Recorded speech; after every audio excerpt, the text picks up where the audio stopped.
ठीक है, तो हेडिंग का नाम है प्रिज्म कोण, विचलन कोण और अपवर्तनांक में संबंध। तो मान लीजिए हमारे पास एक प्रिज्म है ए बी सी।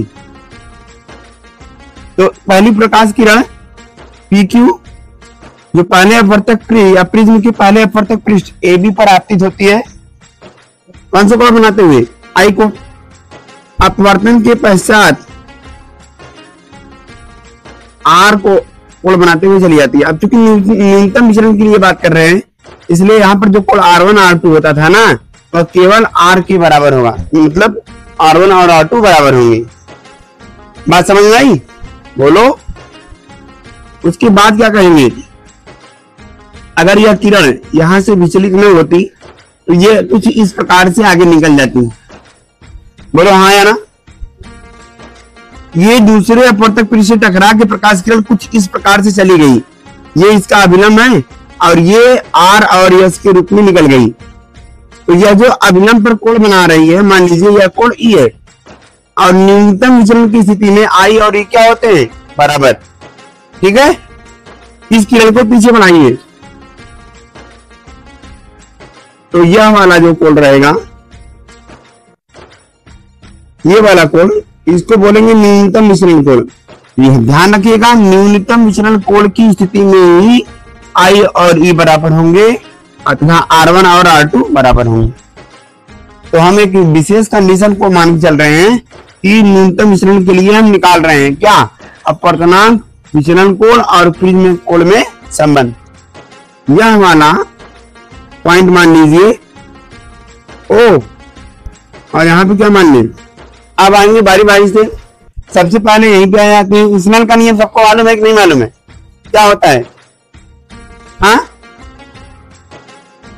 हाँ मतलब फार्मूला क्या है, sine I upon sine R. तो ले लो, यहां लिखेंगे चतुर्भुज, नाम बताना है आप लोगों को, ए क्यू ओ आर में। हम जानते हैं चतुर्भुज के चारों कोणों का योग कितना होता है, 180। ये अभिलंब है, तो अभिलंब इसके पृष्ठ पर कितने कोण बनेगा, हाँ, और यहां भी कितने कोण बनेगा, 90 अंश। तो आ जाओ, ये वाला कोण हो जाएगा कोण ए, इस वाले कोण का मान क्या हो जाएगा, क्यू का मान 90 अंश, बोलिएगा, प्लस ओ का मान नहीं दिया है, और आर का मान मतलब ये वाला कोण बराबर कितना आएगा, 360 अंश होता है पागलों।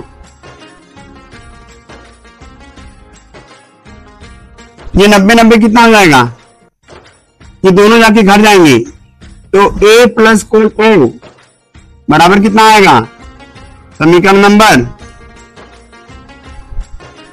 कितना आया। अब देखो यहां पर इन तीनों कोणों का योग भी कितना होगा, 180 अंश। नाम बोलो, क्यू ओ आर, त्रिभुज क्यू ओ आर में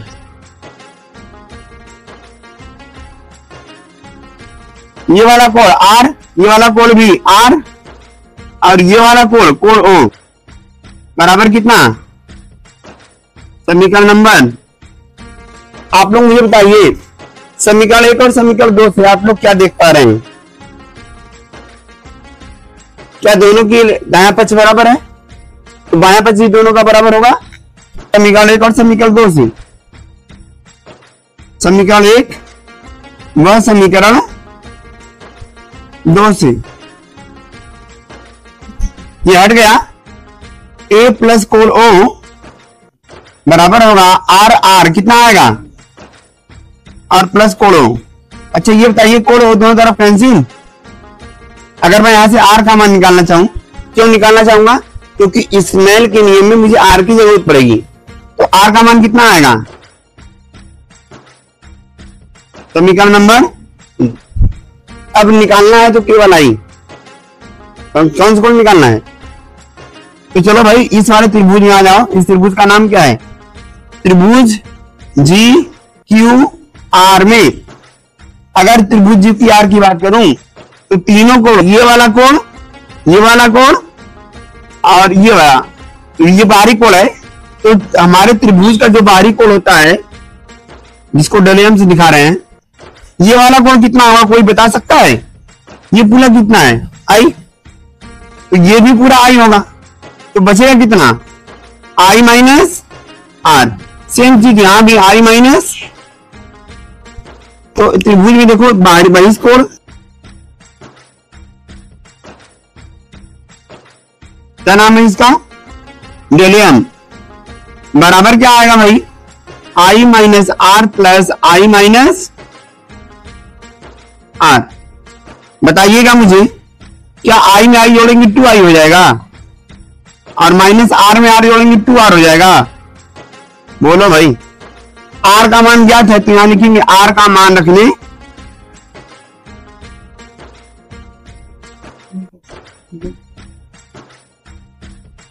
आर का मान रख दीजिए। डेलियम बराबर क्या बचेगा? 2i माइनस 2 इंटू आर का वैल्यू कितना है? a/2। यहां देखिएगा, तो क्या दो दो कैंसिल हो जाएगा, ये माइनस ए इधर आएगा प्लस ए हो जाएगा, तो डेलियम प्लस ए बराबर 2i। तो आई का वैल्यू निकालेंगे तो डेलियम प्लस ए बटे 2 बराबर क्या आएगा? आई। आई होप समझ में आया होगा इतना। अब लिखेंगे स्नेल के नियम से।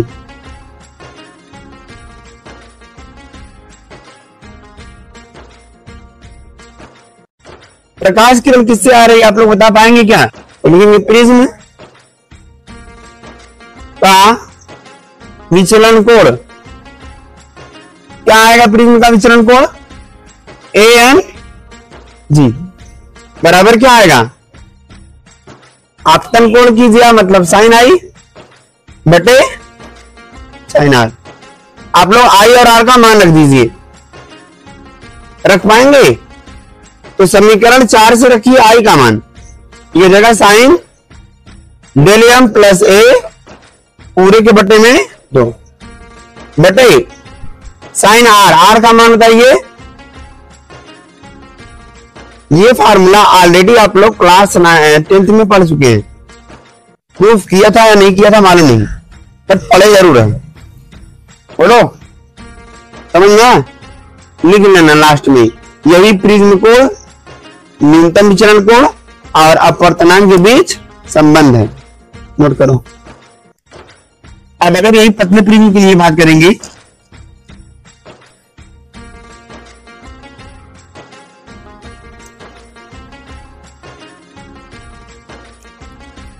जब पतले प्रिज्म के लिए आप बात करेंगे तो यहां हो जाएगा ANG बराबर, देखो ये साइन जितना रहेगा ना ये पूरा हट जाएगा, तो केवल बचेगा मेरे पास डेलियम प्लस a/2 अपान क्या है? Sign a/2। अब यह केवल a/2 बचेगा, सही है? ये बटे में जाएगा गुणे में, तो ANG को n लिख रहे हैं इंटू a/2 बराबर हो जाएगा डेलियम प्लस ए पूरे के बटे 2। तो बटे तो दोनों तरफ है इसलिए कैंसिल। यहां पे बचेगा Na, यहां पर प्लस ए है बराबर को उस पार ले जाएंगे तो माइनस ए बराबर डेलियम। अच्छा डेलियम बराबर क्या हो जाएगा? यहां से दोनों में ए कॉमन है, n-1 ऑफ ए।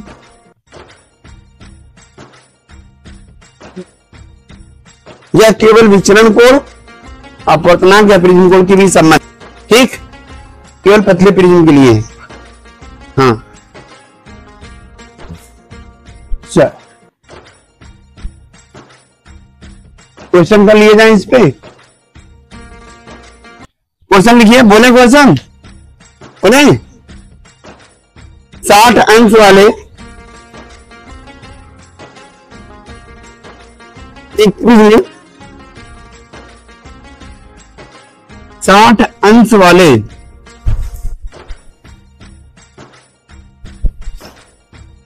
क्वेश्चन क्या है? 60 अंश वाले एक प्रिज्म का अपवर्तनांक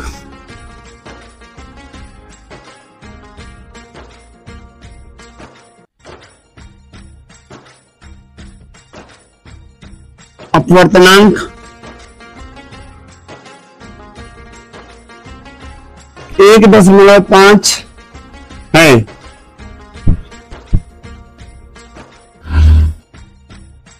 ठीक है,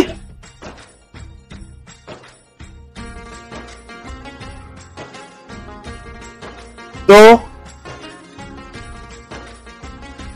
ज्ञात कीजिए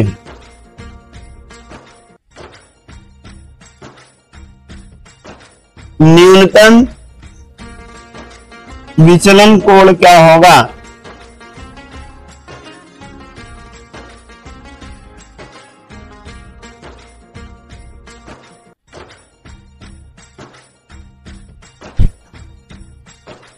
कर पाओगे पक्का?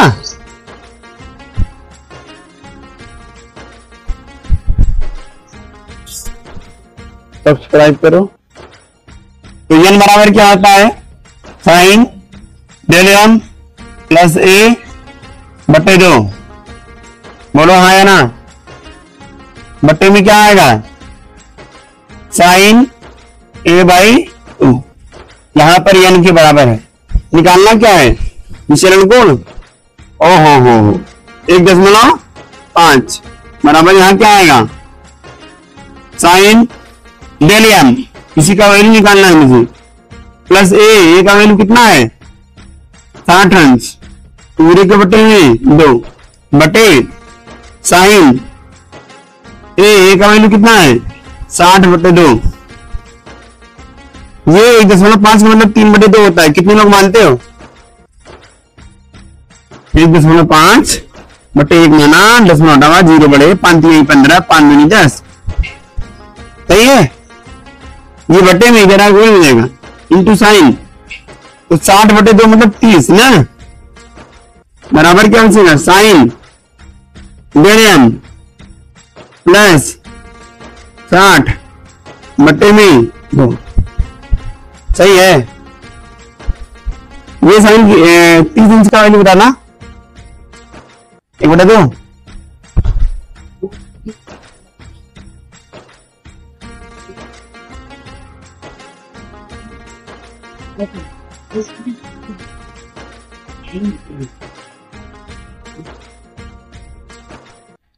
ये यहाँ पे हो जाएगा 1/3/4। सही है, भाग देने पर कितना आएगा जानते हो, 0.75। देखिए दिखाऊं, ये वैल्यू जो है ये साइन 48.59 का वैल्यू है, और इसको मैंने एचजीटी उतार लिया। फिर दोनों तरफ साइन साइन हटा देंगे तो बचेगा 48.59। यहाँ इस 5 को हम 6 जीरो लिख रहे हैं, 60 के लगभग आएंगे, तो 48.60 बराबर यहाँ पे बचेगा डेल m प्लस 60 पूरे के बटे में 2। अब यहाँ बटे में रहा है गुणे हो जाएगा, लेकिन इसका इसमें गुणा करेंगे तो ये आएगा 97.20 बराबर क्या आएगा, डेल m प्लस 60। ये प्लस 60 इधर आएगा माइनस 60। 97.20 में से 60 घटाएंगे 37.20 में से, यही आंसर। ठीक।